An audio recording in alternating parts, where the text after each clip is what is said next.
ठाकरे बोलतायत, आपण थेट तिथे जाऊया. माझा एक कुटुंबातील सदस्य म्हणून ऐकून तसं वागत होतात, त्याच्याबद्दल पहिला मी तुम्हाला सगळ्यांना धन्यवाद द्यायला आलेलो आहे आणि एका लढाईला उभा राहिलेलो आहे.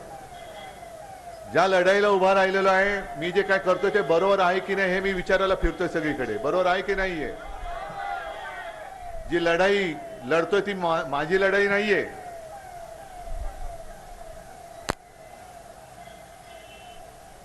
ही लढाई माझ्यासाठी लढाई नाहीये. मला काहीतरी व्हायचंय, मला अमुक व्हायचंय, मला तमुक व्हायचंय, नाही.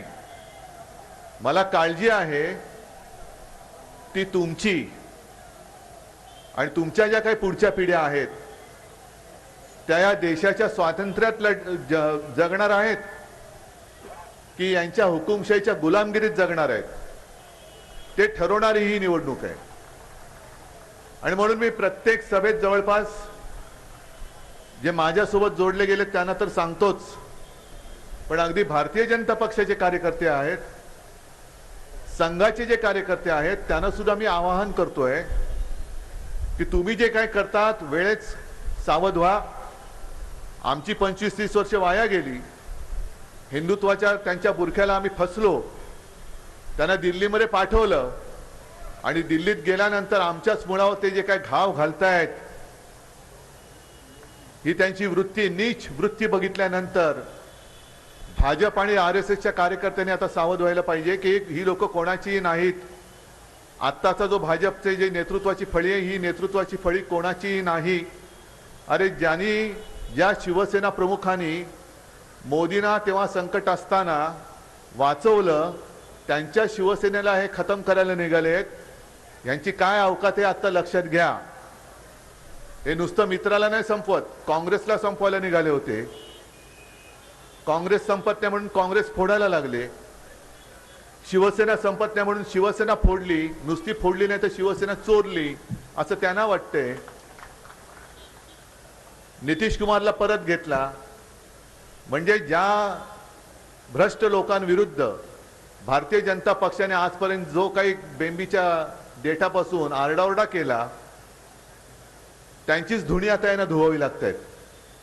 म्हणजे भाजपच्या कार्यकर्त्यांची मला दया येते की ज्यांना तुम्ही भ्रष्ट भ्रष्ट भ्रष्ट म्हणून ज्यांच्या अंगावर तुम्ही चिखल उडवलात, त्यांची धुणी भांडी आता तुम्हाला करायची वेळ आलेली आहे.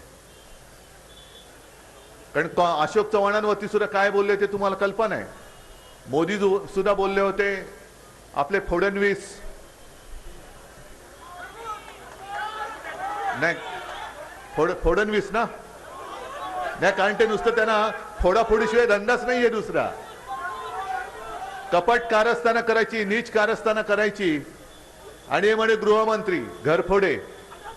हे घरफोडे यांना आता खरं गृहमंत्री म्हणण्याच्या ऐवजी घरफोड्या मंत्री म्हणायला पाहिजे. हा घरफोड्या मंत्री आहे. दुसऱ्यांची घरं फोडतायत आणि स्वतःची घरं भरतायत.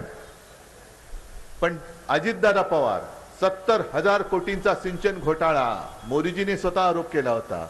आता हे सगळ्या घोटाळ्यांची धुणी भांडी, सगळे काय कपडे काय असतील, ते काय काय कपडे असतील तुम्ही विचार करू शकता. हे सगळे कपडे आता हे भाजपवाले धुत बसलेत. काय ही परिस्थिती आलेली.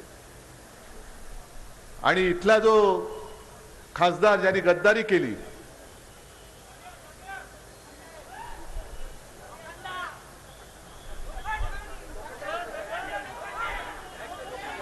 माहिती आहे ना तुम्हाला.